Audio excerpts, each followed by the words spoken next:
Chapter 1. The Underestimated Man. The harsh fluorescent lights of Quantum Dynamics' engineering department buzzed overhead as Preston Novak stared at the pink slip in his hand. After 12 years of loyal service as their lead research engineer, he was being let go due to corporate restructuring. The irony wasn't lost on him. Just 3 months ago, he'd submitted a revolutionary battery design that could potentially change the energy industry forever, but the company had dismissed it as too experimental. Preston ran his hand through his salt and pepper hair, packed his personal belongings into a cardboard box, and drove home in silence. The modest suburban house he shared with his wife Juliana looked exactly as it always did. Immaculate front lawn, curtains visible through spotless windows, and not a hint that it contained a marriage that had been cooling for years. "You're home early," Juliana remarked without looking up from her yoga pose in their living room.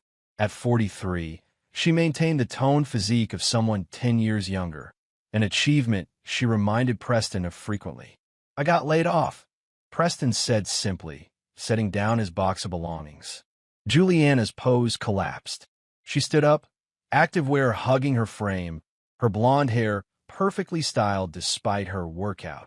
For a fleeting moment, Preston thought he saw concern in her eyes before it hardened into something else entirely. "Seriously? After all this time trying to move up, you get fired instead?" She shook her head, a bitter laugh escaping her lips. "I always knew you'd fail, Preston. You never had what it takes. Too much time spent on your little projects, not enough time playing the game." Preston absorbed the verbal blow silently. It wasn't the first time Juliana had belittled his career, but somehow this hit differently. Once upon a time, she'd been his biggest supporter. When had that changed? "I'll find something else," he said quietly, heading toward the basement door. "That's it? That's your plan?" Juliana called after him. "God, Preston, wake up. Do you know what this means for us? For our lifestyle?" Preston paused at the door. "I'm sure you'll manage, Jules. You always do." In his basement workshop, Preston locked the door behind him, a habit he'd developed over the past year as Juliana had grown increasingly dismissive of his tinkering. The space was meticulously organized with tools, components, and several computer monitors. He sat heavily in his chair and glanced at the innocuous-looking device in the corner, a prototype that Quantum Dynamics had rejected, but that Preston knew could revolutionize energy storage forever. His phone buzzed with a text from his only real friend, Darius Fleming, another engineer who'd been let go from Quantum 3 months earlier. "Heard the news. Those corporate vultures. Beer at O'Malley's tonight." Preston typed back, "Not tonight. Working on something big. Rain check." Setting down his phone, Preston pulled out a business card he'd been carrying for weeks. It belonged to Vivian Russell, a formidable patent attorney who specialized in disruptive technologies. He'd met her at an innovation conference last year and been impressed by her razor-sharp mind. As he dialed her number, Preston glanced at the framed photo on his desk. Him and Juliana on their wedding day 15 years ago, both smiling broadly. He barely recognized either of those people anymore. Outside the basement door, elderly Mrs. Florence Whitaker from next door was dropping off a casserole as she'd done every Friday for years. She overheard Juliana on the phone. "Complete disaster, Veronica. Preston lost his job today." "I know, right?" As if our social standing wasn't precarious enough. "No, he's hiding in his workshop as usual. Listen, can we move dinner to 7 instead? Preston won't notice anyway." And Bradley confirmed he can make it. Mrs. Whitaker's eyes narrowed as she quietly set down the casserole and let herself out. Preston had always been kind to her, helping with home repairs and technology problems. Whatever was happening in that marriage, she had a feeling Preston deserved better. Chapter 2. Hidden Value. 3 weeks later, Preston sat across from Vivian Russell in her downtown office, watching as she reviewed the technical specifications and prototype testing results for his energy storage device. "This is remarkable, Preston," she said finally, setting down the documents and removing her glasses. "If these efficiency numbers are accurate, you're sitting on potentially the most significant energy storage breakthrough of the decade." "They're accurate," Preston confirmed. "I triple-checked everything before bringing it to you." Vivian leaned forward. "Then we need to discuss strategy. Your former employer has no claim to it. Preston interrupted. I developed this entirely on my own time, with my own resources. It's specifically excluded from my employment agreement, which covered only direct research assignments. Vivian smiled appreciatively. Good. That simplifies things. But it also means we need to move quickly. I have contacts at several companies that will be extremely interested in this technology. Over the next month, Preston conducted secret meetings with potential buyers while telling Juliana he was interviewing for new positions. Their relationship had deteriorated further, with Juliana spending more and more time away from home with her book club and charity events. One evening, returning early from a meeting with a promising Japanese tech conglomerate, Preston found an unfamiliar luxury SUV parked in his driveway. Through the living room window, he saw Juliana laughing intimately with a man he recognized immediately. Bradley Westmoreland, CEO of Rival Tech, one of Quantum Dynamics' main competitors. Preston ducked down and circled to the side of the house, his mind racing. He'd heard stories about Westmoreland, how he'd built his fortune by acquiring struggling companies, stripping their assets, and discarding the employees. 3 of Preston's former colleagues had lost everything after Westmoreland's hostile takeover of their startup. Through the kitchen window, Preston watched as Westmoreland pulled Juliana into a passionate embrace. The revelation of her infidelity hurt less than he expected. Their marriage had been a shell for years, but seeing her with Westmoreland specifically made his blood run cold. The next day, after Juliana left for her Pilates class, Preston made a call to Darius. I need everything you can find on Bradley Westmoreland, he said quietly. The vulture from Rival Tech? What? Darius asked. He's sleeping with Juliana. A long pause. Shit, Preston. I'm sorry. But also, not surprised. There've been rumors. What rumors? That Westmoreland gets close to wives and girlfriends of engineers with promising projects.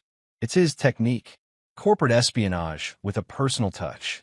The pieces clicked into place. Juliana's sudden interest in his work 6 months ago.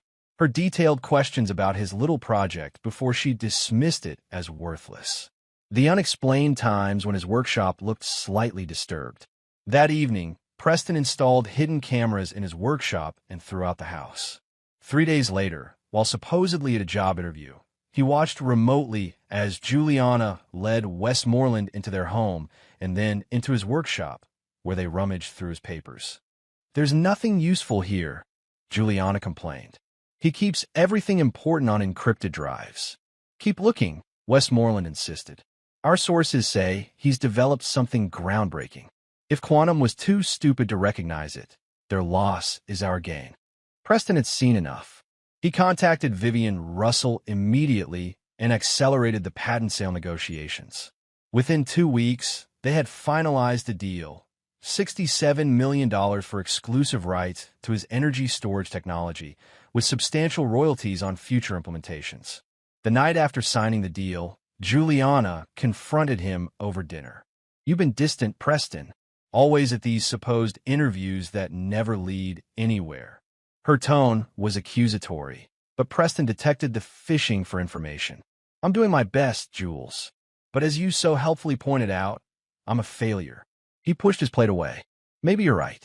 Maybe you deserve more from life than a failure for a husband. Juliana's expression shifted to something calculating. Well, I've been thinking the same thing, actually. Have you? Preston said blandly, already knowing what was coming. I think we should separate, Preston. This isn't working anymore. We want different things. Different things, Preston repeated. Or different people? Juliana's eyes flashed with momentary alarm before she composed herself. This isn't about anyone else. It's about me needing more than this. She gestured vaguely around their modest home. Preston nodded slowly. If that's what you want, Juliana. You're not going to fight for our marriage? She asked, seemingly surprised by his calm acceptance. Would you want me to? She had no answer for that. Chapter 3. The Filing. She's going for blood, stated Harvey Blackwood bluntly, adjusting his wire-rimmed glasses as he reviewed the divorce filing. As Preston's newly retained attorney, the seasoned divorce lawyer had seen it all, but even he seemed impressed by the comprehensiveness of Juliana's demands. She wants the house, half of your 401k, alimony based on your previous salary at Quantum, and, this is interesting, all intellectual property related to your hobby projects, claiming she supported you during their development. Harvey looked up. She's being advised by someone who knows exactly what they're doing. Bradley Westmoreland, Preston said flatly. Harvey's eyebrows rose. The rival tech CEO? That's a complication. Complicate it further, Preston said, sliding a USB drive across the desk. This contains video evidence of them searching my workshop for technical information. Harvey let out a low whistle as he pocketed the drive. Corporate espionage angle. Nice leverage. He leaned forward. But there's something you're not telling me, isn't there? Your financial disclosures seem incomplete. Preston hesitated, then made a decision. What I'm about to tell you doesn't leave this room until legally required. I recently sold a patent for $67 million with ongoing royalties. Harvey's professional demeanor cracked momentarily, revealing genuine shock. And your wife doesn't know? The sale finalized after she started sleeping with Westmoreland and 3 days before she filed for divorce. The funds haven't been transferred yet. A slow smile spread across Harvey's face. Mr. Novak, I think we might be able to work with this. Over the next 3 weeks, Preston played the part of the defeated husband perfectly. He moved out of the master bedroom into the guest room, appeared appropriately devastated at mediation sessions, and offered minimal resistance to Juliana's demands. Meanwhile, behind the scenes, he worked with Harvey to ensure his patent money would be protected when the time came for mandatory financial disclosure. Juliana grew increasingly confident, even bringing Westmoreland to the house when she knew Preston would be home. "Preston, you remember Bradley," she said with poorly concealed satisfaction as Westmoreland stood in their living room, examining Preston's possessions like a vulture assessing carrion. "Of course," Preston replied mildly. "The man who built an empire by destroying others. Your reputation precedes you, Mr. Westmoreland." "Business is business, Novak," Westmoreland replied with a smirk. "Some people are predators, others are prey. Nothing personal." "I completely agree," Preston said, a ghost of a smile playing on his lips. "Nothing personal at all." The day before their court date, Veronica Hayes, Juliana's closest friend, unexpectedly appeared at Preston's temporary workshop in the garage. "I can't believe I'm doing this," she said nervously, glancing over her shoulder. "But you should know, Juliana and Bradley are planning to claim you're mentally unstable. They're going to say your obsession with your inventions makes you unfit to manage any assets. They've paid off your former supervisor at Quantum to testify that you were fired for erratic behavior, not laid off." Preston studied Veronica carefully. "Why are you telling me this?" Veronica looked uncomfortable. "Because I've watched Juliana change over the years. She used to talk about how brilliant you were, how proud she was of you. Then she met Bradley at that charity gala last year, and suddenly nothing you did was good enough." She shook her head. "I've seen Bradley's pattern before. He uses people and discards them. Juliana thinks she's special, but she's just another pawn," Preston finished. "Exactly. And regardless of your marriage problems, no one deserves what they're planning to do to you." After Veronica left, Preston called Harvey immediately. "They're escalating," he said, explaining Veronica's warning. "Time to activate our contingency plan." The next morning in the county courthouse, Preston sat quietly beside Harvey as Juliana and her attorney presented their case, painting Preston as an unsuccessful, unstable inventor whose hobby projects have financially drained their marriage. Juliana performed beautifully, dabbing at crocodile tears as she described Preston's obsessive behaviors and failure to provide. When it was Harvey's turn, he simply said, "Your Honor, we're prepared to agree to Mrs. Novak's terms, with one small modification. Mr. Novak will retain sole ownership of his intellectual property." Juliana's attorney scoffed. "Your Honor, those worthless inventions are exactly what caused financial strain on this marriage. If Mrs. Novak is taking on a debt they created, she deserves any potential value they might someday have." "Mr. Blackwood," the judge interjected, "is your client aware that by accepting these terms, he's essentially walking away with almost nothing after 15 years of marriage?" "He is, Your Honor," Harvey confirmed. "However, before finalizing, we are legally required to submit updated financial disclosures. We have those prepared. Harvey handed documents to the clerk, who passed copies to the judge, Juliana's attorney, and Juliana herself. As they read, the courtroom fell into stunned silence. This can't be right, Juliana's attorney stammered, looking up from the papers.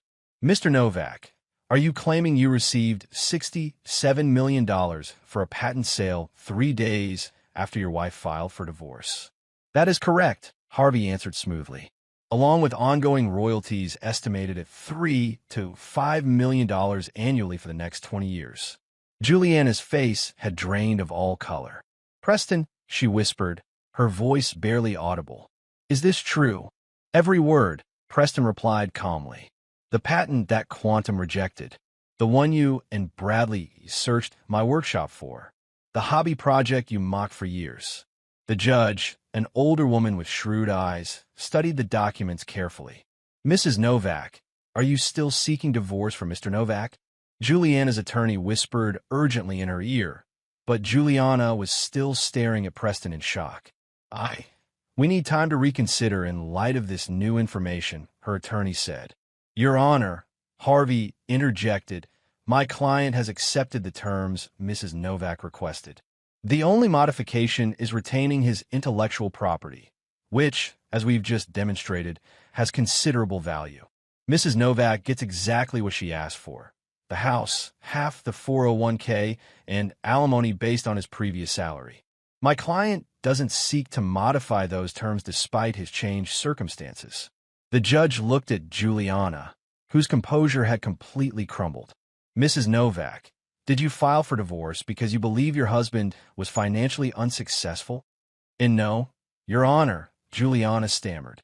Our marriage had other issues. Like her affair with Bradley Westmoreland? Harvey suggested mildly, producing a folder. We have evidence if the court requires it. The judge held up her hand. That won't be necessary, counselor. She looked between Preston and Juliana, her expression stern. I've seen many divorces in my time on the bench, but rarely one where the motivations were so transparent. Mrs. Novak filed specific demands, and Mr. Novak has agreed to them. I see no reason not to proceed. 3 hours later, Preston walked out of the courthouse, a divorced man. In the parking lot, Westmoreland was waiting, his face contorted with rage. You think you're clever, Novak, he snarled, stepping into Preston's path.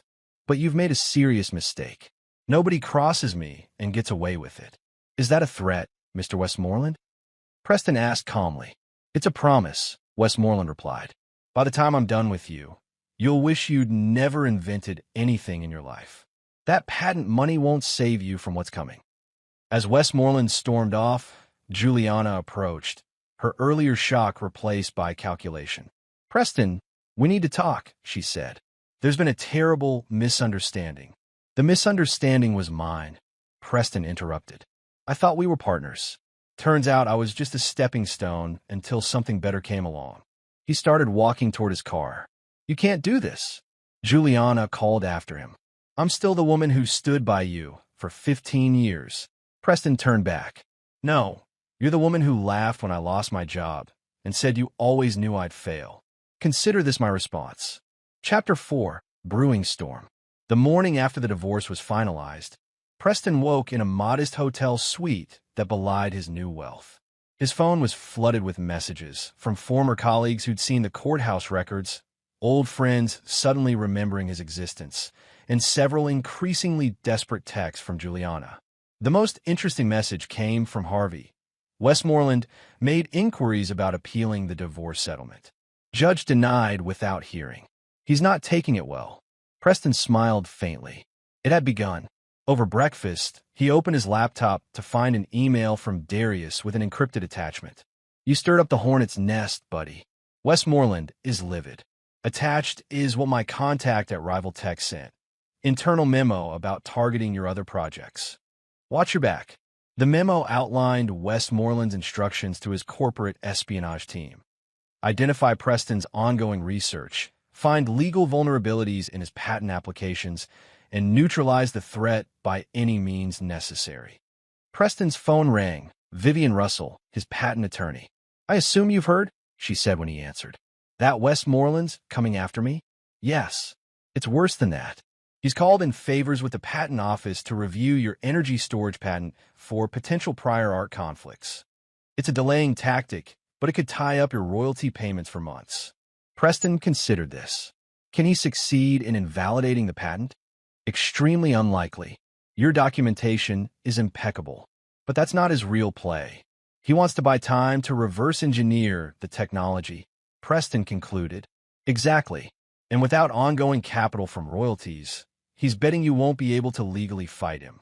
He doesn't know about the lump sum payment. No, but that information won't stay private for long. Which means I need to move the money somewhere secure, Preston finished. "I'm on it." After hanging up, Preston made another call to Abigail Winters, cybersecurity specialist he'd worked with at Quantum. "Preston Novak," she greeted him warmly. "Heard you struck gold and made enemies in the same day. Impressive." "Thanks, Abby. I need your particular skill set." "To hide your money from Westmoreland?" she guessed. "To make him think he's found it," Preston corrected. "I need a convincing digital trail leading to accounts that appear vulnerable but actually contain only minimal funds." Abigail chuckled. "A honeypot. I like it. What exactly are you planning, Preston?" "Something appropriate for a man who built his fortune destroying others." 2 days later, Preston moved into a rental property on the outskirts of town, a nondescript ranch house with a converted garage perfect for a new workshop. He deliberately maintained a modest lifestyle, driving his old car and avoiding flashy purchases that would draw attention. The only luxury he allowed himself was state-of-the-art security and a reinforced workshop door. Inside that workshop, Preston began work on something new, a logical evolution of his energy storage technology that could make even his groundbreaking patent seem primitive by comparison. But unlike before, he documented nothing digitally, keeping all his notes in coded hard copy and components disguised as unrelated projects. 3 weeks into his new life, Preston's security system alerted him to a visitor, Veronica Hayes, Juliana's friend who had warned him before the divorce. "I shouldn't be here," she said nervously when he opened the door. "But you deserve to know. Juliana and Bradley are planning something. Something beyond legal challenges." Preston invited her in, maintaining a careful distance. "Why would you risk warning me again?" Veronica looked down. "Juliana was my friend for 20 years. The woman I knew would never have done what she's doing now. It's like Bradley's poisoned her mind." She met Preston's eyes.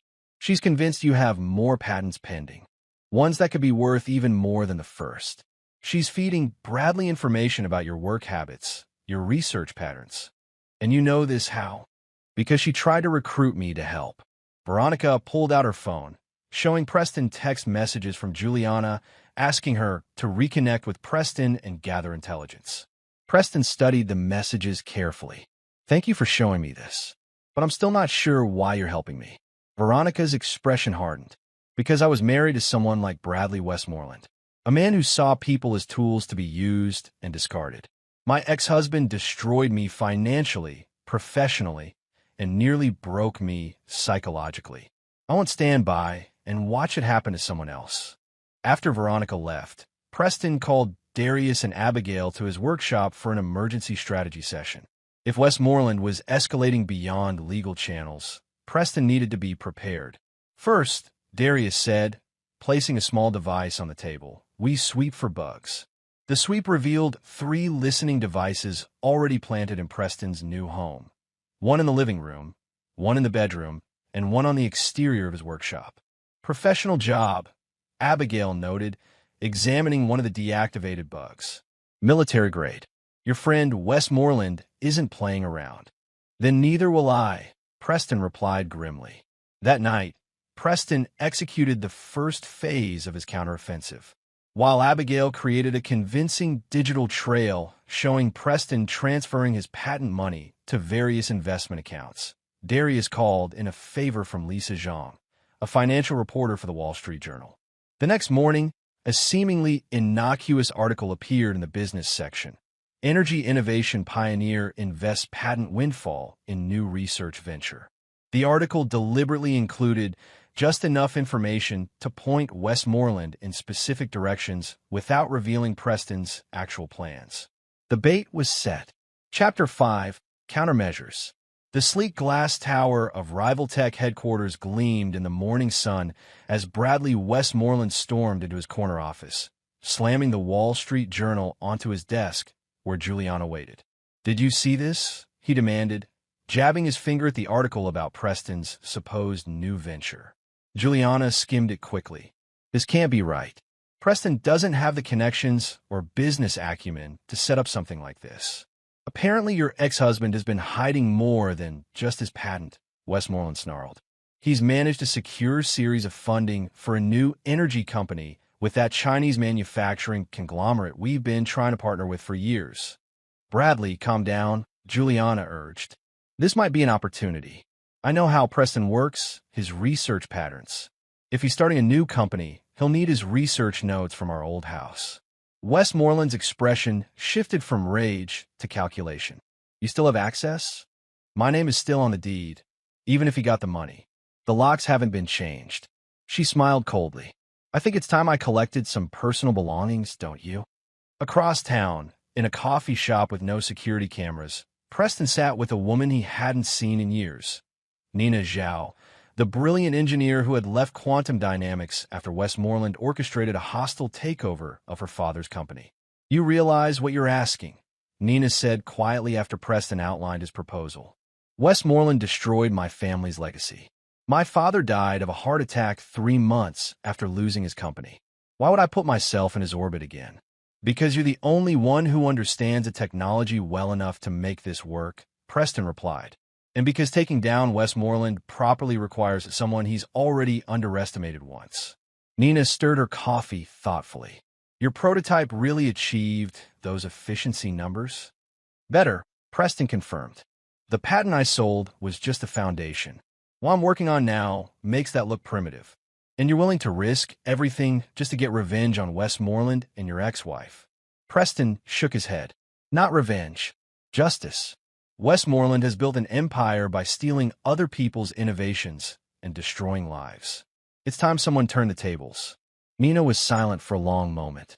"I'll need complete autonomy on the technical implementation, and a guarantee that when this is over, the technology goes open source. No more corporate monopolies." "Deal," Preston said without hesitation, extending his hand. That evening, Preston's security system alerted him to movement at his former home. Switching to the hidden cameras he'd never removed, he watched as Juliana and a man he didn't recognize searched the house, paying particular attention to hiding spots Preston had actually used during their marriage. Preston's phone rang. "Abigail." "They took the bait," she reported. "Someone just accessed the dummy research server we set up. They downloaded everything." "Perfect," Preston replied, watching as Juliana found exactly what he'd left for her to find: a flash drive hidden in a hollowed-out book. Phase 1 complete. The next day, an unexpected visitor arrived at Preston's rental. Mrs. Florence Whitaker, his former elderly neighbor, carrying what appeared to be another casserole. "I hope you don't mind the intrusion," she said when Preston opened the door. "But after what that dreadful woman did to you, I thought you could use a home-cooked meal." Preston smiled genuinely for the first time in weeks. "That's very kind, Mrs. Whitaker. Please come in." Once inside, Mrs. Whitaker's demeanor changed completely. She set down the casserole and fixed Preston with a shrewd look. "Now let's drop the pretense. I've been watching your wife and that pompous CEO coming and going from your old house. Yesterday, they left with what looked like your research materials." Preston blinked in surprise. "You've been monitoring them?" "Young man, I may be 78 years old, but I was an intelligence analyst for the government during the Cold War. Old habits die hard." She pulled a small notebook from her purse. "I've documented every visit, every unusual car, even photographed some of their associates. I thought you might find it useful." Preston leafed through the notebook, astonished at the meticulous detail. "Mrs. Whitaker, this is incredible. But why are you helping me?" She patted his hand. "Because you fixed my Wi-Fi without charging me an arm and a leg, and because I despise bullies. That Westmoreland fellow has a reputation, and not a good one." After Mrs. Whitaker left, Preston called Darius and shared the unexpected intelligence windfall. Together, they identified 3 of Westmoreland's key associates who had been to Preston's old house, including Rival Tech as head of R&D and their chief patent counsel. "They're moving faster than we anticipated," Darius warned. "If they're bringing in the patent team, they're already looking at filing competing patents based on your technology." "Good," Preston replied. "The faster they move, the less due diligence they'll do. Have Nina proceed with Phase 2. Phase 2 involved Nina infiltrating a major energy conference where Rival Tech was presenting their latest innovations.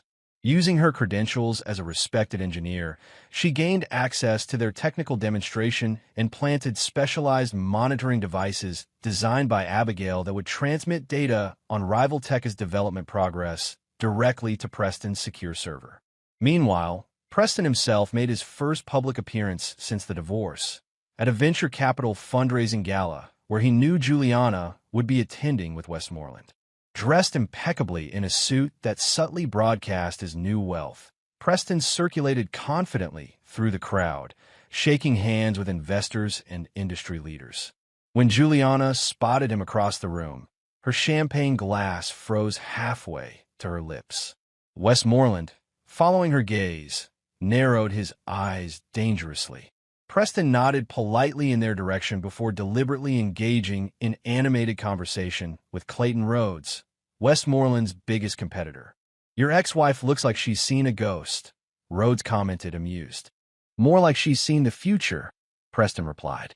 "One where her actions have consequences." Later that evening, as Preston was leaving, Westmoreland intercepted him in the parking garage. "Enjoying your moment in the spotlight, Novak?" he sneered. "Don't get too comfortable. You're playing in the big leagues now, and you're way out of your depth." Preston regarded him calmly. "That's what Goliath thought about David, I imagine." Westmoreland stepped closer, his voice dropping to a menacing whisper. "I've crushed dozens of upstarts like you. By the time I'm done, you'll wish you'd taken Juliana's pathetic attempt at reconciliation." "Fascinating," Preston replied. "You're threatened by me. I wonder why that is. Could it be because, deep down, you know you've never actually created anything of value? You've only stolen from others." Westmoreland's face contorted with rage. He grabbed Preston's lapel. "Listen carefully, you arrogant." "I wouldn't finish that sentence," came a cool female voice. Nina Zhao stepped from behind a pillar, smartphone raised. "Not unless you want your assault on camera." Westmoreland released Preston immediately, straightening his own jacket. "Ms. Zhao, I didn't realize you two knew each other." "There's a lot you don't realize, Bradley," Nina replied. "That's always been your weakness." As Westmoreland stalked away, Preston turned to Nina. "Perfect timing. Not coincidence," she said. "Your Mrs. Whitaker called to warn me he was following you to the parking garage. That woman is remarkable." Preston smiled. "Indeed she is." And now we move to Phase 3.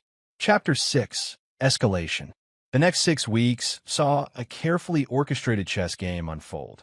Using the false research Juliana had stolen, Rival Tech began aggressively developing what they believed was Preston's next-generation energy technology. Their stock price climbed as rumors spread about a revolutionary breakthrough that would make Westmoreland's company the undisputed leader in the energy storage sector. Meanwhile, Preston maintained a deliberately low profile, working with Nina on the actual next-generation technology while feeding carefully crafted misinformation through channels they knew Westmoreland was monitoring. The plan was proceeding perfectly until an unexpected complication arose.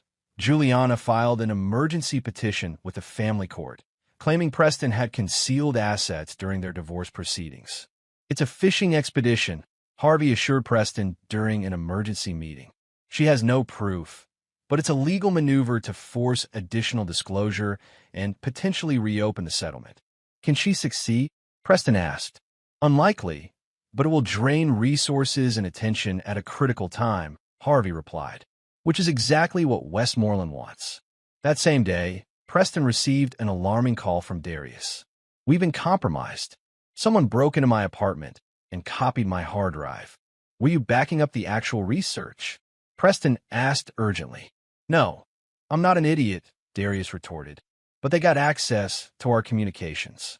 They know about Nina. Preston's blood ran cold. Nina was the linchpin of their entire plan. If Westmoreland discovered her role, get to a secure location, Preston instructed. I'll warn Nina, but it was already too late. When Preston tried to reach Nina, her phone went straight to voicemail. A frantic call to her apartment manager revealed that 2 men claiming to be police officers had escorted her from the building 3 hours earlier. Preston immediately activated emergency protocols, contacting Abigail and Mrs. Whitaker. Find her, he instructed. Use whatever resources you need. While they searched, Preston received an unexpected call from Westmoreland himself. Missing something, Novak? Westmoreland's voice oozed satisfaction. If you've harmed Nina, Ms. Zhao is perfectly comfortable, Westmoreland interrupted. She's simply helping my team understand some technical inconsistencies in your research. Strange how the formulas you left for Juliana to find don't quite work in practical application. Preston's mind raced. Westmoreland had figured out the deception. What do you want? Preston asked, keeping his voice steady. Simple. The actual research. All of it. In exchange for Ms. Zhao's safe return and my agreement not to press industrial espionage charges against both of you. You have no grounds for such charges, don't I? Your little honeypot scheme involved deliberately planting false information to mislead a competitor. My legal team assures me that crosses several lines, especially given your prior knowledge of our interest. Westmoreland was bluffing, but it wouldn't matter if he had Nina. I'll need proof she's unharmed, Preston insisted. Check your email. Preston's inbox contained a video of Nina in what appeared to be a conference room, visibly angry but unharmed, with that day's newspaper visible. You have 24 hours, Westmoreland said. And Novak, if you involve the police, our arrangement changes dramatically.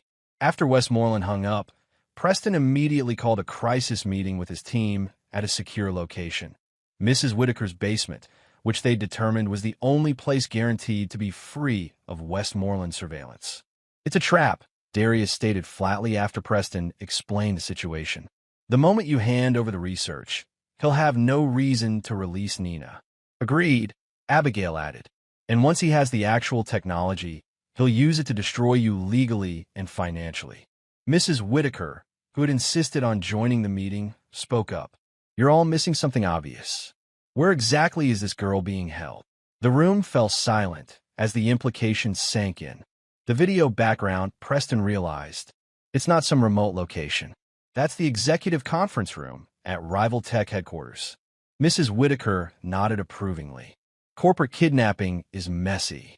They want deniability. My guess is they're calling it a job interview or a consulting opportunity gone long. She's probably being watched but not restrained. That gives us options, Preston said, feeling hope for the first time since Westmoreland's call. Abigail, can you access Rival Tech's security system? Not remotely, she admitted. Their cybersecurity is too good. I need physical access to their internal network. Which means someone needs to get inside, Darius concluded. All eyes turned to Preston. He'd never let me in the building. Preston objected. He would if you were surrendering, Mrs. Whitaker suggested, bringing the research personally as a show of good faith. A plan began to form in Preston's mind. Dangerous, but potentially effective. I'll need a convincing decoy, he said slowly. Something that would pass initial inspection. I can handle that, Darius offered. But getting in is one thing. Getting both you and Nina out safely is another. Mrs. Whitaker smiled enigmatically. Leave that to me. I may still have some contacts from my government days. 23 hours later, Preston arrived at Rival Tech headquarters with a secure hard drive and printed schematics. As expected, he was escorted directly to Westmoreland's office, where Juliana was also waiting, looking triumphant. I have to admit, I'm surprised, Westmoreland said, leaning back in his chair. I expected more resistance. Nina's safety is more important than any technology, Preston replied, setting down the hard drive. Juliana moved forward eagerly. Is this everything? Everything about the enhanced energy storage system, Preston confirmed. Now, where's Nina? Westmoreland pressed a button on his desk. Bring Ms. Zhao to my office. While they waited, Westmoreland's technical team began reviewing the materials Preston had brought. Their initial excitement gradually gave way to confusion.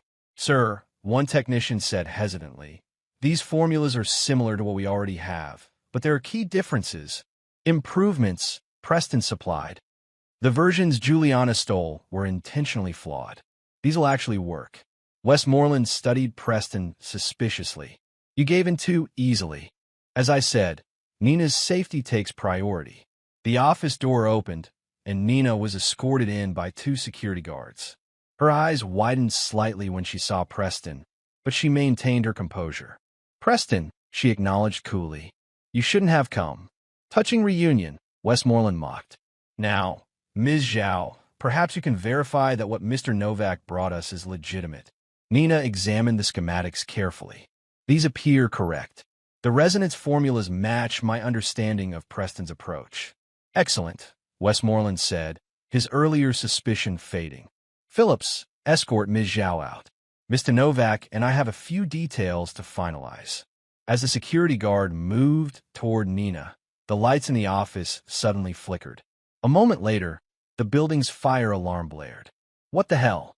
Westmoreland snapped, reaching for his phone. In that moment of distraction, Preston moved with unexpected speed. He grabbed the hard drive, shoved Westmoreland's desk against him, pinning him momentarily to the wall, and bolted for the door with Nina. "Stop them!" Juliana screamed, but the security guards were already responding to the fire alarm, herding people toward emergency exits. Preston and Nina raced down the corridor toward the stairs, following the evacuation route. In the chaos of employees evacuating, they blended in with the crowd. Outside, a nondescript van waited with its side door open. Darius was behind the wheel, and Mrs. Whitaker, improbably, sat in the passenger seat wearing what appeared to be a fire marshal's jacket. "Right on schedule," she commented as Preston and Nina leapt into the van. My friend in the building maintenance department came through with the alarm override. As they sped away, Preston handed the hard drive to Nina. "Did they get anything useful from you?" "Nothing they can use," Nina assured him. "I fed them plenty of technically accurate, but practically useless information." Classic misdirection. Preston nodded, relieved. "Then we proceed with the final phase." From the rear window, they could see Westmoreland outside his building, face contorted with rage as he watched employees evacuating while firefighters entered. "He'll come after us harder now," Darius warned, navigating through traffic. "Let him," Preston replied grimly. "Everything is in place for what comes next." Chapter 7. The Turning Point.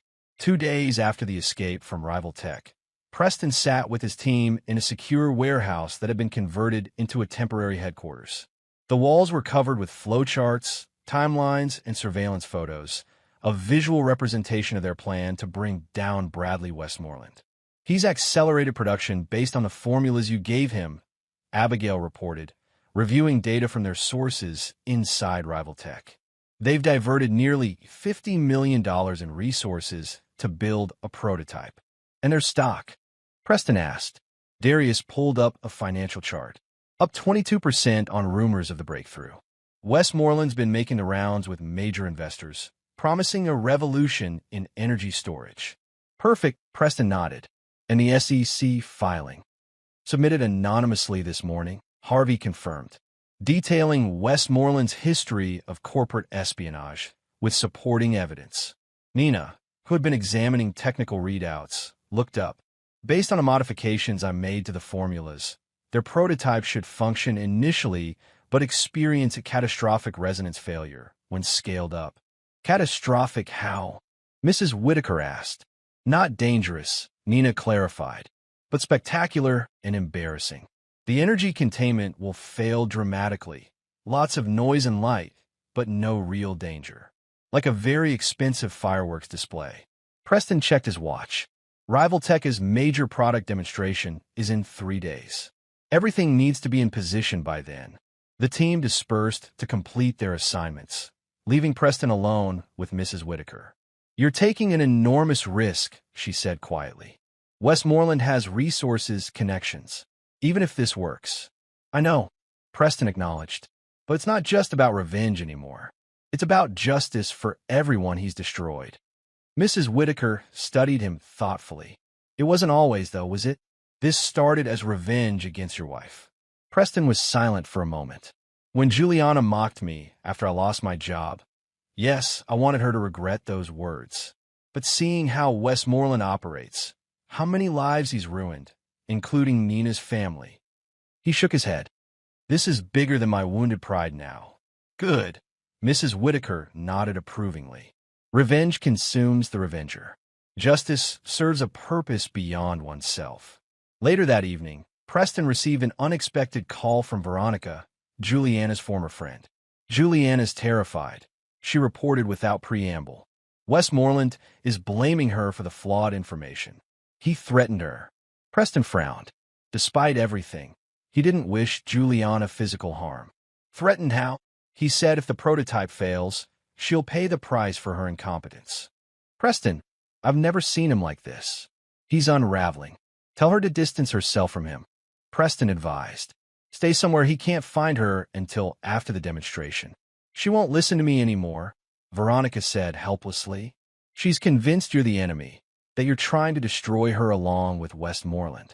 After hanging up, Preston contemplated this new development. Juliana had betrayed him, mocked him, conspired against him, but he'd never intended for her to be in physical danger. He called Harvey. We need a contingency plan for Juliana's safety. The next morning, an unexpected opportunity arose. Nina's contacts in the energy industry reported that a major international consortium, the same one that had purchased Preston's original patent, was sending representatives to rival Tekka's demonstration, considering a potential partnership if the technology proved viable. This changes everything, Preston realized. If we can get the consortium representatives alone before the demonstration. They adjusted their plan accordingly. Nina would use her industry credentials to arrange a private meeting with the consortium representatives, ostensibly to discuss technical concerns about rival Tekka's claims. Meanwhile, Preston faced a direct challenge from Westmoreland, a cease and desist order claiming that Preston's current research violated rival Tekka's intellectual property rights. It's baseless, Harvey assured him after reviewing the legal documents. They're claiming ownership of technology they don't even fully understand. But fighting this in court would drain resources and create delays, which is exactly what Westmoreland wants, Preston concluded. He's trying to distract us from the demonstration. Preston countered by having Harvey file an emergency injunction against rival tech, claiming their upcoming demonstration involved stolen technology. The legal maneuver wouldn't stop the demonstration, but it created a cloud of doubt that business reporters were already discussing in pre-event coverage. The day before the demonstration, Preston received a text from an unknown number. Need to meet. Urgent. About Juliana. V. Against his team's advice, Preston agreed to meet Veronica at a public cafe. But when he arrived, it wasn't Veronica waiting, it was Juliana. Clever, Preston acknowledged, sliding into the booth across from her. Using Veronica's initial. Juliana looked terrible, clothes impeccable as always, but her eyes were red-rimmed and her hands trembled slightly. I had to see you, she said. Bradley's lost his mind. He's obsessed with destroying you. That seems to be going around, Preston observed dryly. You don't understand, Juliana insisted. He's talking about more than business now. He has people following you, looking for vulnerabilities. Your friend Darius, that elderly neighbor, the Asian engineer woman, they're all being watched. Preston kept his expression neutral, but internally, alarm bells were ringing. Why are you telling me this? Juliana looked down at her untouched coffee. Because I never thought it would go this far. I wanted the divorce, yes. I wanted a better life with Bradley. But I never wanted. She trailed off. Never wanted what? To destroy me completely? To help Westmoreland steal technology that could benefit millions of people? To make me regret ever trusting you? Preston's voice remained calm, but each question hit like a precision strike. Juliana flinched. I was wrong, she whispered. About you. About Bradley. About everything. Preston studied her carefully, looking for the manipulation, the angle. What do you want, Juliana?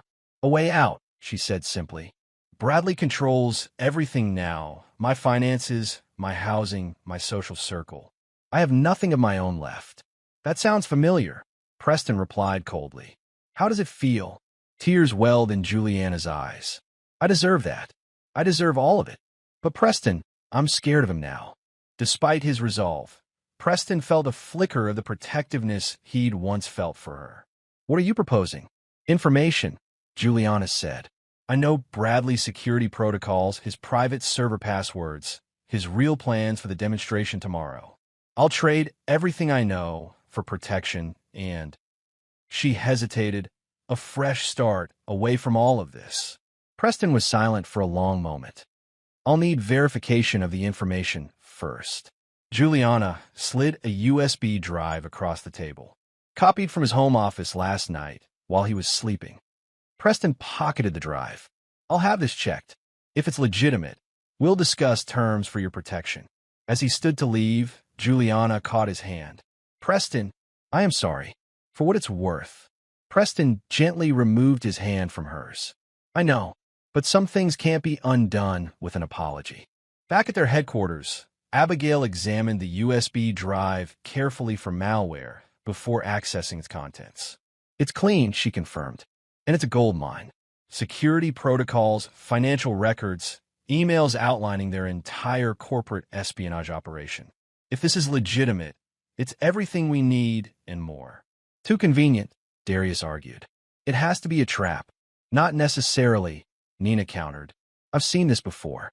When Westmoreland targeted my father's company, he turned on his own allies once he had what he wanted from them. If he's abusing Juliana now... Preston made his decision. We use the information, but cautiously, and we extract Juliana from Westmoreland's orbit. Not for her sake, but because a desperate Juliana might warn Westmoreland about our plans. With less than 24 hours until the demonstration, Preston's team worked through the night, incorporating the new information into their strategy. The pieces were falling into place for the most important confrontation of their lives. Chapter 8. The Demonstration. The morning of Rivaltech's demonstration dawned clear and bright, a perfect backdrop for what business media was calling the Energy Revolution unveiling. Outside the gleaming convention center, reporters and industry analysts gathered while security checked credentials with meticulous care. Preston, wearing a maintenance worker's uniform and ID badge created by Abigail, moved inconspicuously through the service corridors. Through his earpiece, he could hear the team's coordinated movements. VIP entrance secure, came Darius's voice. Consortium representatives arriving in 20 minutes. Monitoring stations active, Abigail reported. I have eyes on all security cameras. Westmoreland just entered the main presentation hall, added Mrs. Whitaker, improbably disguised as a senior business reporter. Juliana's with him. She looks terrified. Preston made his way to a maintenance closet near the presentation hall's rear entrance. Inside, he changed into an impeccable suit and attached a small, sophisticated recording device to his lapel. Nina, status? He asked quietly. In position, she replied. Consortium representatives diverted to the executive lounge for pre-presentation briefing. Standing by with the technical documentation. Preston checked his watch. 30 minutes until the demonstration began. Executing Phase 1, he confirmed, leaving the closet and walking confidently toward the executive lounge. Inside, Nina was already deep in conversation with 5 serious-looking executives from the international consortium that had purchased Preston's original patent. Ah, Mr. Novak, she said smoothly as he entered. Perfect timing.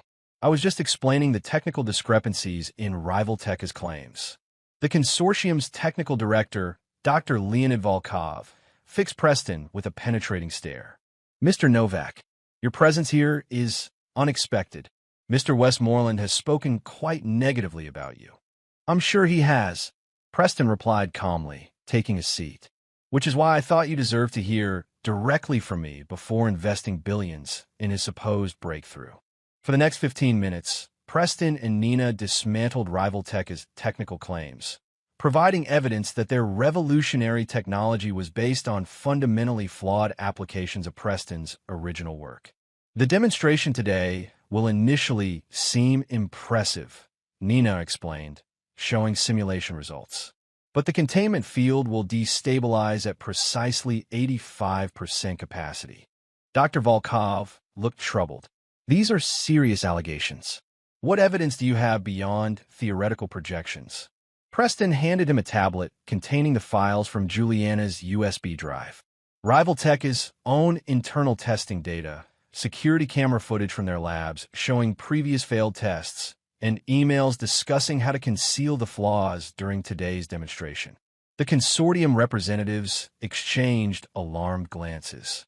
If what you're saying is true, Dr. Volkov said slowly, this represents not just technical failure, but deliberate fraud. Exactly, Preston confirmed. And as the original patent holder, I felt ethically obligated to warn you before you committed your resources. The consortium's legal counsel leaned forward. Mr. Novak, would you be willing to provide sworn testimony about these allegations? I would, Preston agreed. But first, I suggest you witness the demonstration yourselves. The evidence will be unmistakable. As the meeting concluded, Preston received an urgent message from Abigail. Emergency. Westmoreland knows you're here. Security's searching for you now. Preston calmly thanked the consortium representatives and exited through a side door, where Darius was waiting with his maintenance uniform. Quick change, Darius urged. They've got your description at every entrance. Preston swapped outfits rapidly. Nina, safe. Heading to the observation position. Disguised once more, Preston made his way to the presentation hall's upper level, where a small technical booth provided both cover and a perfect view of the stage.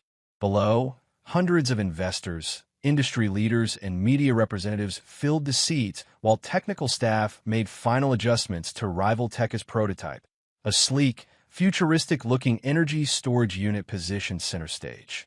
5 minutes to presentation, came Abigail's voice. Westmoreland's looking nervous. He keeps checking his phone. Preston scanned the front row and spotted Juliana, sitting rigidly beside an empty seat presumably reserved for Westmoreland. Her gaze darted anxiously around the room. Is the recording system active? Preston asked. All set, Darius confirmed. Every moment will be captured in glorious high definition. At precisely 10 a.m., the lights dimmed and Bradley Westmoreland strode confidently onto the stage to enthusiastic applause. Despite Abigail's observation about his nervousness, he appeared completely in control, the embodiment of corporate success in his bespoke suit and practiced smile. Ladies and gentlemen, he began, his voice booming through the hall speakers. Today marks the beginning of a new era in energy technology. For 15 minutes, Westmoreland delivered a masterful presentation, outlining the world's energy challenges and positioning Rivaltech's new storage technology as the definitive solution. Animated graphics demonstrated the potential applications, from grid-scale implementation to revolutionary transportation systems. But you didn't come here for theory, Westmoreland concluded with a confident smile. You came for proof. Allow me to demonstrate the future of energy storage. He gestured dramatically toward the prototype. Rivaltech's technical team began the power-up sequence, monitoring displays showing the storage unit gradually accepting electrical input. Notice the stability, Westmoreland narrated as the capacity indicators climbed. Our proprietary containment system allows for unprecedented energy density without degradation. At 50% capacity, the audience applauded as the unit continued functioning perfectly. At 70% capacity, Westmoreland was beaming, pointing out the exceptional efficiency readings. At 82% capacity, the first warning light appeared on the monitoring station. One of the technicians frowned, whispering urgently to his colleague. A minor calibration issue, Westmoreland assured the audience smoothly. Perfectly normal during demonstrations. We'll continue to 100% capacity to show the full capabilities. At 84% capacity, a high-pitched whine emanated from the unit. The technical team's body language shifted from concern to alarm. Sir, one technician said loudly enough for the front rows to hear, we should initiate emergency shutdown protocols. Continue the demonstration, Westmoreland ordered tersely.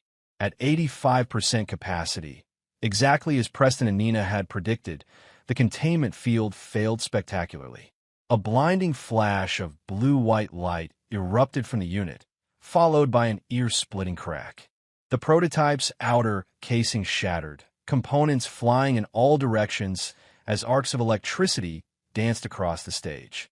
The audience gasped collectively, some rising from their seats in alarm. Westmoreland stood frozen, his expression shifting from confidence to horror as his career-defining moment disintegrated before his eyes. From his vantage point, Preston watched dispassionately as Rival Tech's technical team scrambled to contain the failure, emergency systems activating to prevent electrical fires.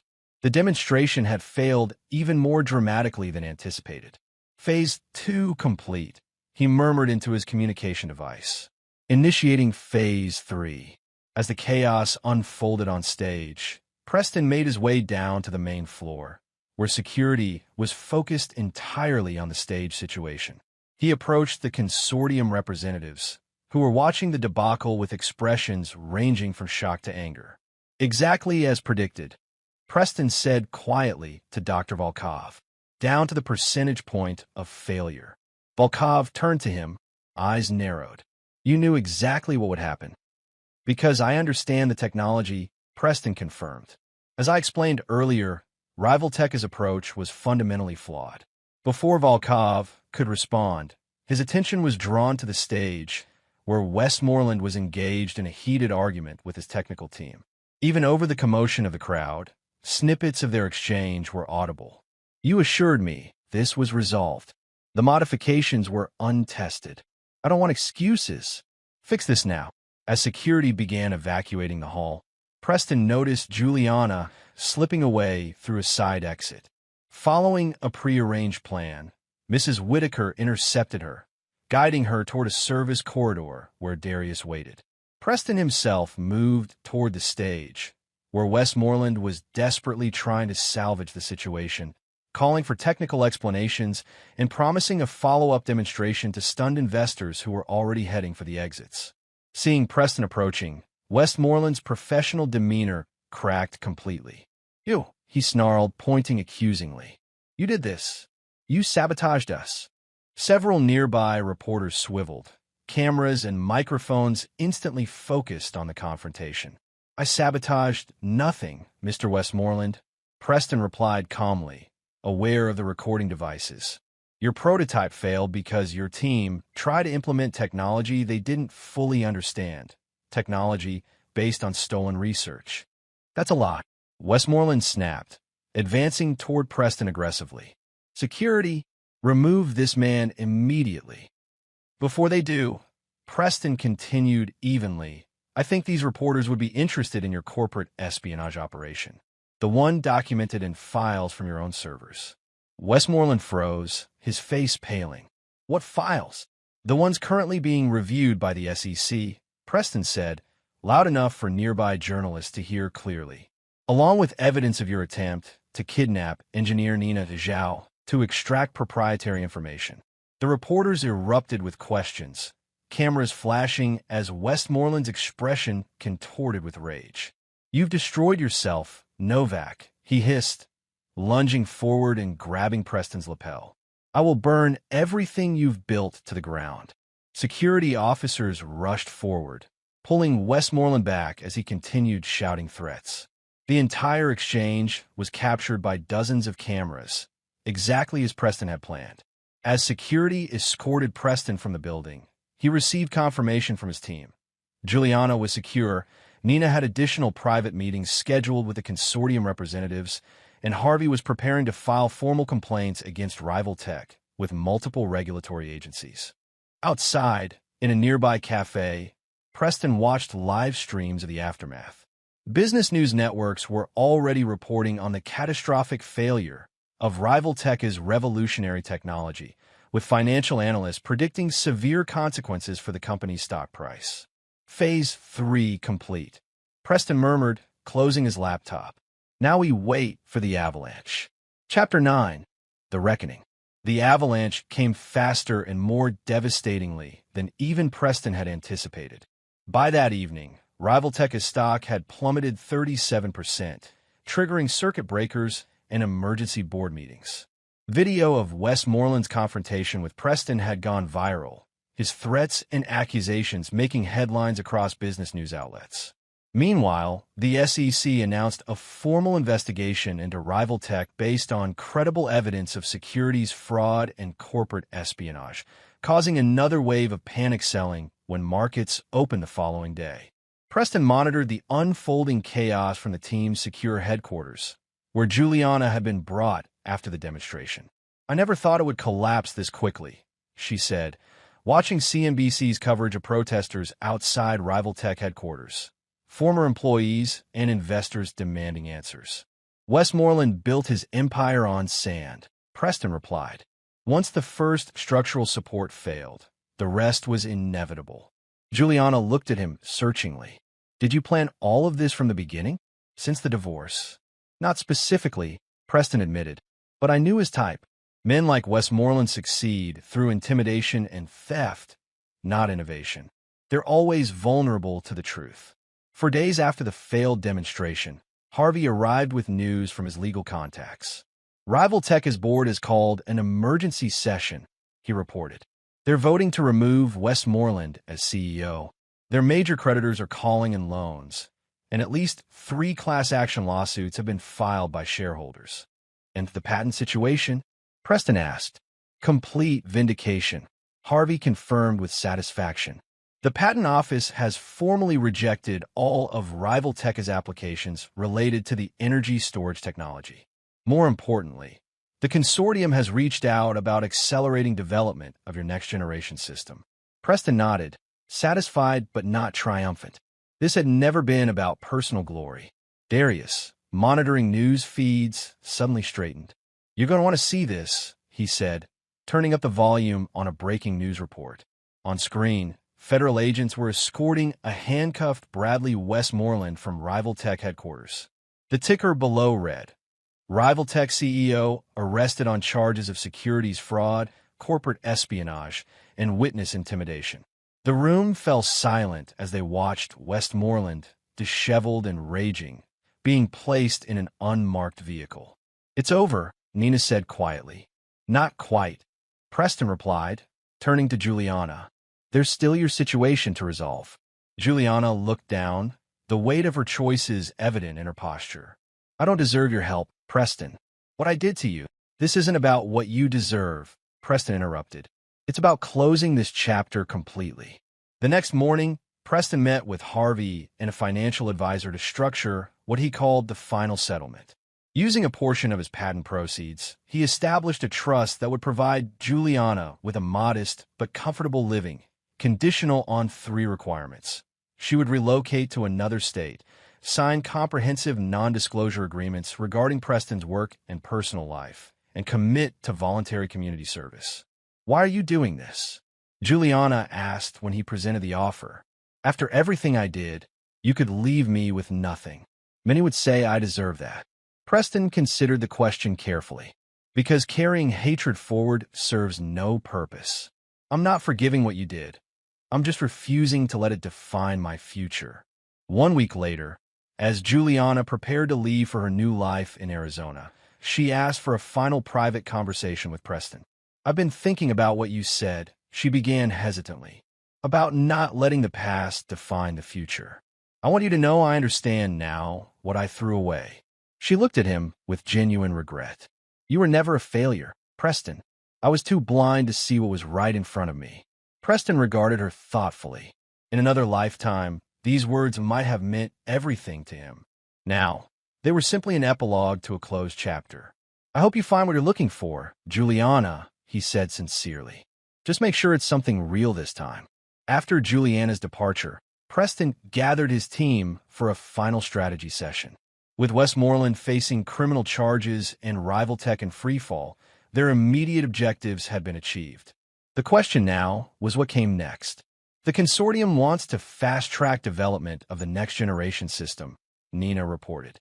"They're offering extraordinary terms, and several venture capital firms have reached out about funding a startup with you at the helm," Darius added. Preston considered these opportunities. 6 months ago, his life had been defined by a job he'd lost and a marriage crumbling around him. Now, the possibilities seemed limitless. "I have something else in mind," he said finally. "Something that honors why we did this in the first place." 3 months later, in a converted warehouse that had once been their secret headquarters, Preston officially launched the Novak Innovation Foundation. With initial funding of $40 million from his patent proceeds, the foundation would support independent inventors and engineers whose promising ideas had been rejected by corporate interests, people exactly like Preston had once been. Nina agreed to serve as technical director, with Darius heading operations and Mrs. Whitaker, despite her protests about being too old for a new career, as security advisor. Even Veronica joined the team, leveraging her social connections to build bridges with potential partners. At the launch event, a reporter asked Preston what had inspired the foundation's mission. "I learned firsthand how the innovation ecosystem can fail brilliant ideas and the people behind them," he replied.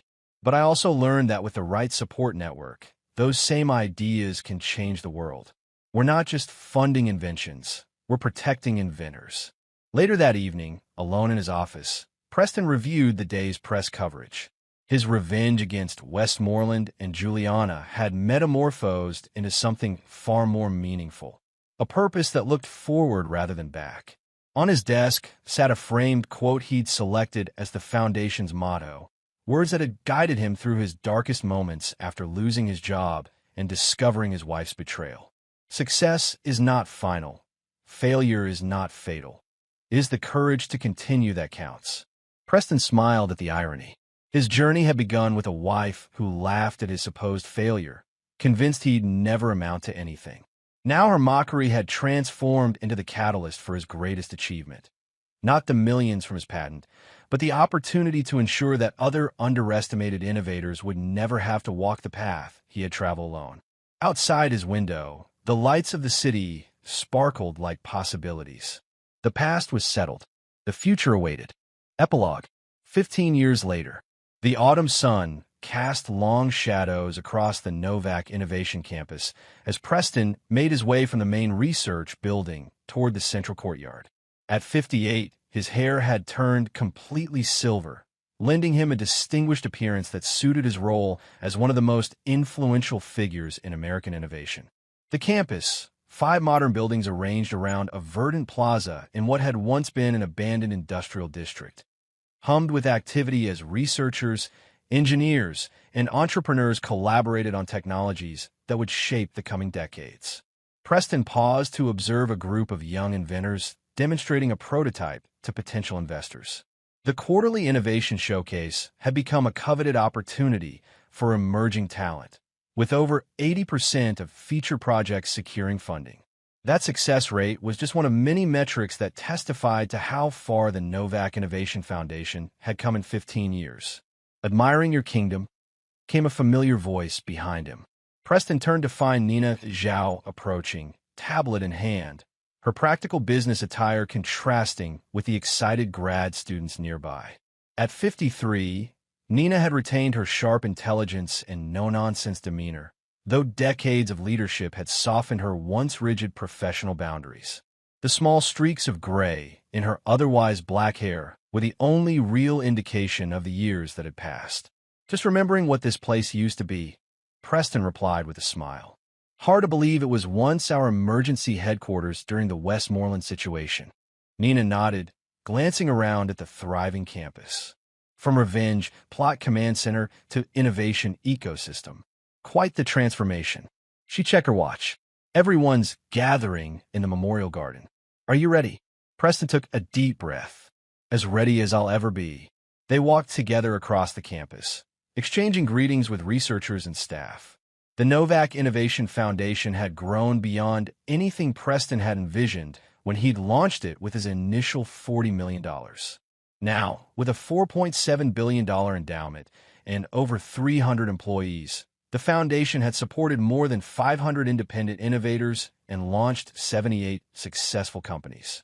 But it was the stories behind those numbers, the lives changed, the breakthroughs achieved, that gave Preston the most satisfaction.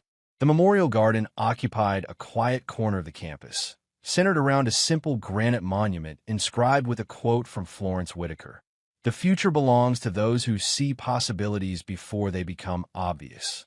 The elderly neighbor who had played such a crucial role in Preston's revenge and subsequent redemption had passed away 5 years earlier at the age of 88, working as the Foundation's security advisor until almost the very end. A small crowd had already gathered beneath the Japanese maple trees that Florence had insisted on planting herself. Darius Fleming stood at the front, still imposing at 60 despite the cane he now used after a skiing accident 3 years ago. As Chief Operations Officer, he'd been instrumental in scaling the Foundation's impact, creating systems that identified promising innovators who'd been overlooked by traditional venture capital. Beside him stood Abigail Winters, now the Foundation's Chief Technology Officer. Her cybersecurity expertise had evolved into a broader technology strategy role, guiding the Foundation's investments in emerging fields. At 49, she remained as sharp and direct as ever, known for her uncanny ability to identify transformative technologies in their earliest stages. "There he is," called out a stocky man with a military-precise haircut. Garrett Whitaker, Florence's grandson and a former Navy SEAL, had joined the Foundation after his grandmother's death, carrying on her legacy in security oversight. "We were starting to think you'd backed out, boss." "Just taking a moment to reflect," Preston replied, joining the group. His eyes swept over the assembled faces. Every senior team member was present, along with several of the Foundation's earliest supported inventors and a few select friends who knew the true story behind the Novak Innovation Foundation's inception. Even Harvey Blackwood had made the trip from his retirement home in Florida, still dapper at 78, though significantly frilier than during his days as Preston's divorce attorney.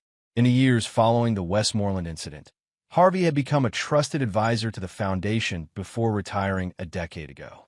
"Shall we begin?" suggested Veronica Hayes, who had transformed from Juliana's reluctant friend into the Foundation's formidable head of external relations. Her social connections had proven invaluable in building the Foundation's network, though few knew of her role in the events that had set everything in motion. Preston nodded, turning toward the simple podium that had been set up for the occasion. Today marked 15 years since the Novak Innovation Foundation's official launch. 15 years since Preston had channeled his pain and vindication into something lasting and meaningful. "Thank you all for coming," he began, surveying the faces of people who had become far more than colleagues over the years. 15 years ago today, we gathered in a converted warehouse with a simple mission: to support independent innovators whose brilliant ideas have been rejected by short-sighted corporate interests. He paused, memories washing over him. "What many of you don't know is that this foundation was born from one of the darkest periods of my life. A time when I lost my job, my marriage, and nearly my faith in the system that was supposed to reward innovation rather than crush it." A few of the gathered staff exchanged surprised glances. Preston rarely spoke about his personal history. For those who weren't there at the beginning, the story of this foundation is inextricably linked to my own patent for energy storage technology that was dismissed by my employer, mocked by my then-wife, and nearly stolen by corporate raiders. The $67 million from that patent sale not only changed my life, but created the opportunity to ensure other innovators wouldn't face the same obstacles. Preston gestured to the campus around them. What began as an act of, let's call it creative justice, has grown into something I could never have imagined. Today, Novak-supported technologies provide clean energy to over 200 million people worldwide. Our Medical Innovation Fund has helped develop treatments benefiting patients with conditions once considered untreatable. And our commitment to open-source innovation has transformed industries that were once dominated by monopolistic practices. He smiled, a hint of mischief in his eyes. Florence Whitaker, whose memory we honor in this garden, once told me that revenge consumes the revenger, but justice serves a purpose beyond oneself. She was right, as she so often was. The best revenge wasn't destroying those who wronged me. It was creating something they could never have envisioned or accomplished. As Preston continued his address, none of those gathered were aware of being observed from a distance. At the edge of the campus, A woman in her late 50s sat in a modest rental car, watching the ceremony through binoculars. Juliana Martinez, formerly Novak, had honored her agreement to relocate and maintain her distance from Preston's life. The trust he had established provided her with enough for a comfortable, if modest, existence in Tucson, where she had eventually found purpose working with at-risk youth, her community service requirement evolving into a genuine calling. She had followed Preston's success from afar, reading about the Foundation's achievements and occasionally glimpsing him in business publications or technology news.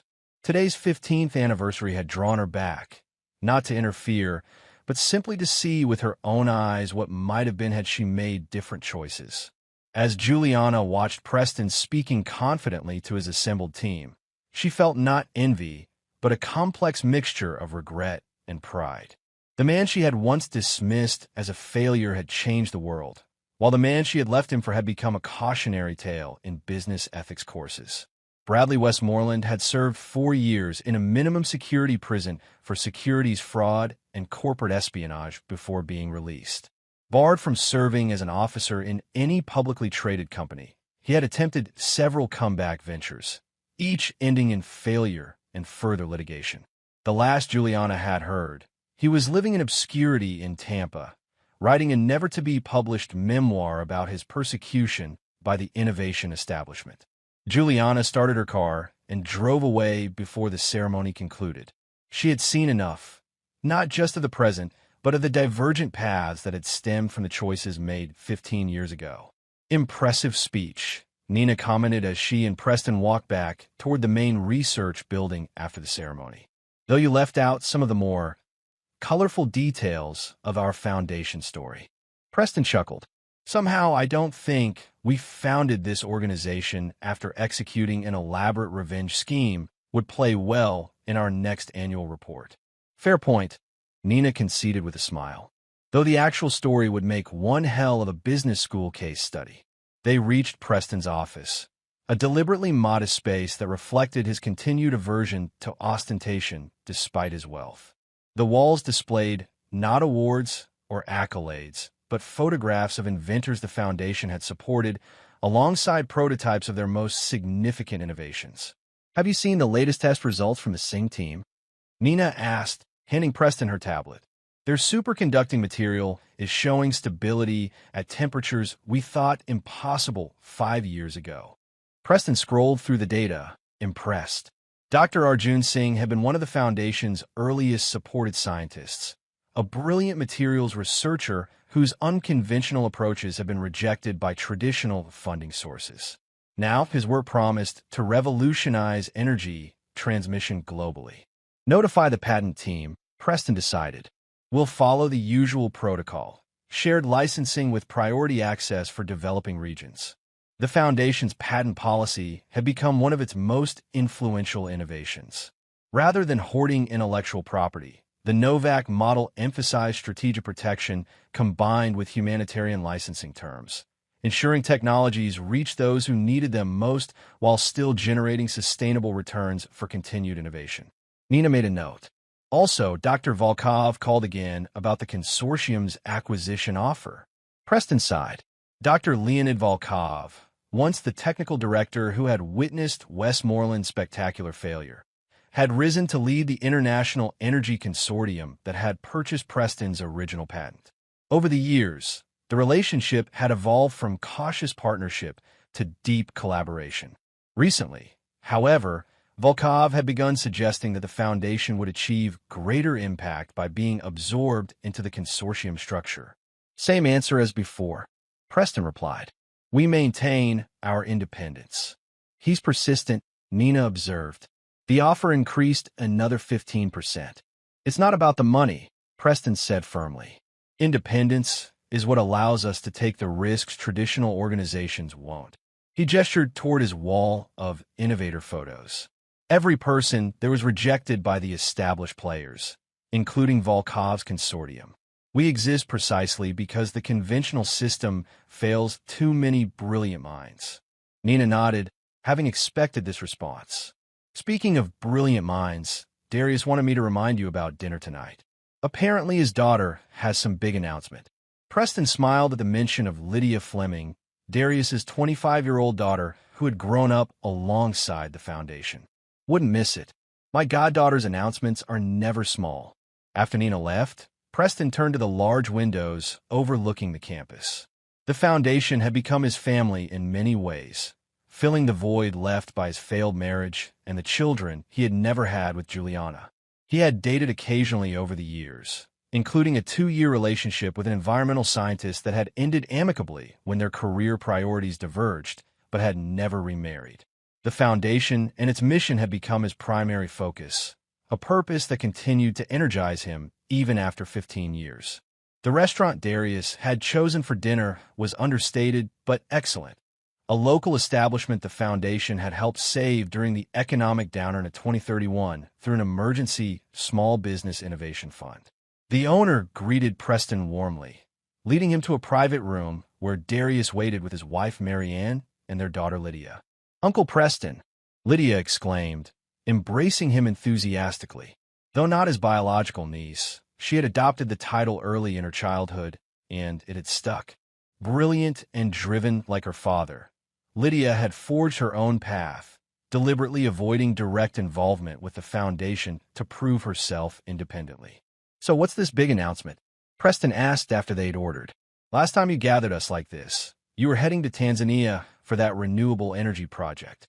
Lydia exchanged glances with her parents, who nodded encouragingly. "I've been offered the position of Technology Development Director at the UN Climate Adaptation Agency." "That's wonderful news," Preston exclaimed sincerely. "They'd be lucky to have you." "Here's the thing," Lydia continued, leaning forward intently. "The position involves implementing large-scale energy solutions in climate-vulnerable regions. And I've been thinking the Novak storage technology would be perfect for these applications." Preston raised an eyebrow. "Our technology is already licensed for humanitarian applications. The consortium has implementation programs in 43 countries." "Yes, but the consortium's approach is top-down and profit-centered, even with the preferential terms you negotiated," Lydia countered. "I'm talking about ground-up implementation, putting control directly in the hands of local communities." Darius watched their exchange with poorly concealed pride. "Sounds familiar, doesn't it? Reminds me of a certain foundation's approach." Preston saw where this was heading. "You want foundation support for a new implementation model." "More than support," Lydia confirmed. "I want collaboration. The UN provides the international framework, the foundation provides the technology and innovation approach, and local communities provide the leadership and adaptation." As Lydia outlined her vision in greater detail, Preston was struck by how perfectly it aligned with the Foundation's core mission while pushing into new territory. It was exactly the kind of bold thinking the Foundation had been established to support. "You realize you're asking for a massive commitment," Preston noted.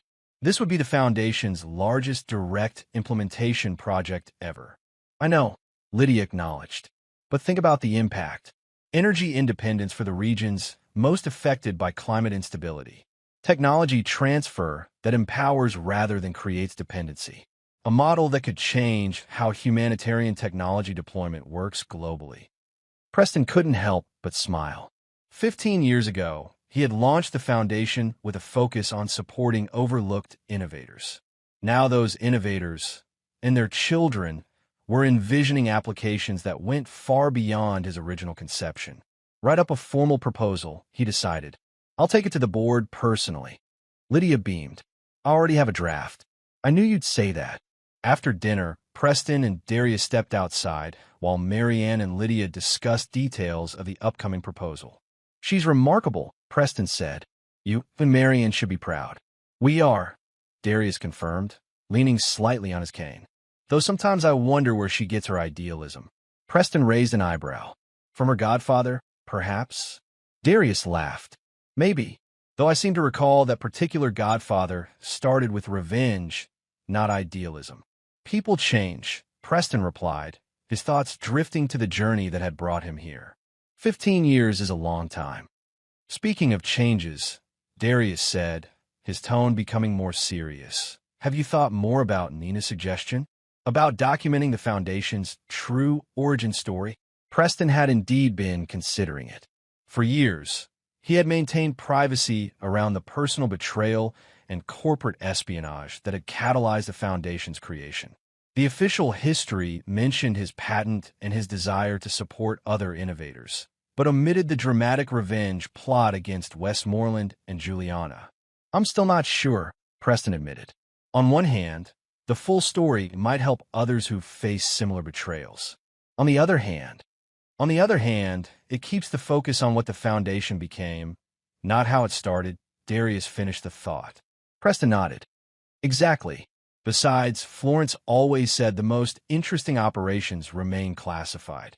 Darius smiled at the mention of Mrs. Whitaker. She would have loved seeing Lydia take on the UN. Can you imagine the intelligence she would have gathered on the international agencies? Complete dossiers within a week, Preston agreed with a chuckle. They fell into companionable silence, watching the evening traffic pass. So much had changed in 15 years, yet the core of what they had built remained steadfast, a commitment to innovation that served humanity, not just profits. 2 weeks later, Preston sat in his home office reviewing Lydia's completed proposal for the UN partnership. The ambitious plan would commit significant Foundation resources, but could potentially transform energy access for hundreds of millions of people. His security system chimed, announcing an unexpected visitor. The camera showed an unfamiliar woman in her early 30s standing at his door. Cautious as always, habits instilled by Florence Whitaker died hard. Preston activated the intercom. "Yes? Can I help you?" The woman looked directly at the camera. "Mr. Novak? My name is Emma Westmoreland. I believe you knew my father." Preston felt a jolt of surprise. Bradley Westmoreland had a daughter? This was never mentioned in any of their intelligence on him during the events 15 years ago. Cautiously, Preston went to the door but didn't immediately open it. "What can I do for you, Ms. Westmoreland?" "I'm not here to cause trouble," she said, her voice steady. "I'm a research scientist at MIT. I've been working on energy storage optimization, and my research keeps leading back to your original patents. I'd like to discuss a technical matter with you, if you're willing."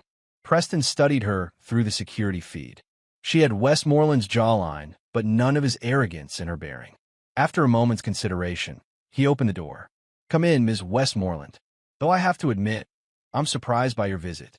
Emma stepped inside, glancing around Preston's modestly appointed home with obvious curiosity. "I'm not surprised. My father never mentioned me publicly. I was raised by my mother in Europe after their divorce when I was 5. We weren't close." Preston gestured for her to sit in the living room. "And now you're researching energy storage? Ironic, isn't it?" Emma replied with a small, self-deprecating smile. "I had no idea about the history between you and my father when I began my research. It was only when I applied for a grant from your foundation that I learned the connection." "Your grant application was rejected?" Preston guessed. Emma nodded. "Automatically flagged due to my last name. I don't blame your foundation for that, but I still believe in my research, and I thought, perhaps if I spoke to you directly." Preston sat back, intrigued despite himself. "What exactly is your research focus?" For the next 30 minutes, Emma outlined her work on molecular-level stability and ultra-high-density energy storage, work that built upon but significantly extended Preston's original breakthrough. Her technical knowledge was impressive, her passion evident, and her approach innovative. "Why come to me directly?" Preston asked when she had finished. "There are other funding sources." Emma met his gaze directly. "Because your foundation isn't just about funding. It's about mentorship, ecosystem support, and ethical application. And because—" she hesitated. "I wanted to meet the man who ended my father's career. To understand. And now that you're here, now I see that the narrative I grew up with was, unsurprisingly, one-sided." Emma's expression turned reflective. "My father portrayed himself as the victim of corporate sabotage. But I've done my research, Mr. Novak. The real story was quite different." Preston studied her carefully. "Your father made choices. So did I. The consequences of those choices have shaped both our lives, it seems." Emma nodded. "That's why I'm here, in a way. To make my own choices, independent of my father's shadow." She reached into her bag and withdrew a thumb drive. This contains my complete research, including several approaches I didn't include in my original grant application. I'd like you to review it personally. If you still find it lacking, I'll accept that judgment. Preston accepted the drive, intrigued by this unexpected development. I'll review it fairly, Ms. Westmoreland. You have my word on that. As Emma prepared to leave, she paused at the door. Mr. Novak, did you ever regret what happened with my father? Not the professional consequences. He earned those, but the personal destruction. Preston considered the question carefully. It was something he had reflected on many times over the years. I regret that your father chose the path he did, he answered finally. I regret that his actions hurt others, including, it seems, his family. But I don't regret standing up to someone who built a career taking credit for other people's work and destroying lives in the process. Emma nodded slowly. Thank you for your honesty, and for seeing me as more than just Bradley Westmoreland's daughter. After she left, Preston held the thumb drive, struck by the strange symmetry of the moment. 15 years ago, a storage device had contained the key to his revenge against Westmoreland. Now, another storage device might offer redemption of sorts, not for Westmoreland himself, but for the next generation. He plugged the drive into a secure system and began reviewing Emma's research. Within an hour, he was convinced. Her work was brilliant, potentially transformative, and embodied exactly the kind of innovation the Foundation had been established to support. Preston reached for his phone and called Nina. Remember how Florence always said life had a wicked sense of humor? He said when she answered. I think we need to schedule an emergency grant review committee meeting. As he explained the situation, Preston felt an unexpected sense of completion. The circle that had begun with betrayal and revenge 15 years ago was closing in a way he could never have anticipated, with an opportunity to support the brilliant daughter of his former enemy, advancing the very technology that had started it all. That night, Preston stood at his living room window, looking out at the city lights. The Novak Innovation Foundation had changed countless lives over 15 years, but perhaps none more profoundly than his own. What had begun as a vehicle for his revenge had become his legacy, his family, his purpose. Florence, you crafty old spy, he said softly to the night air, imagining Mrs. Whitaker's knowing smile. You were right, as usual. The best revenge wasn't destroying my enemies. It was creating something they could never destroy. Tomorrow, he would approve Emma Westmoreland's grant, support Lydia Fleming's UN partnership, and continue the work that had grown far beyond its origins in pain and betrayal. The past would always be there, but it was the future, with all its unexpected connections and symmetries, that continued to drive him forward. The patent that had changed everything was now just one piece in a much larger story. And that story, Preston realized with satisfaction, was still being written. And there you have it. Another story comes to an end. What did you think? I'd love to hear your thoughts in the comments below. If you enjoy this story, consider joining our community by subscribing. It means the world to us. For more stories like this one, check out the recommended videos on screen. And I'll see you there.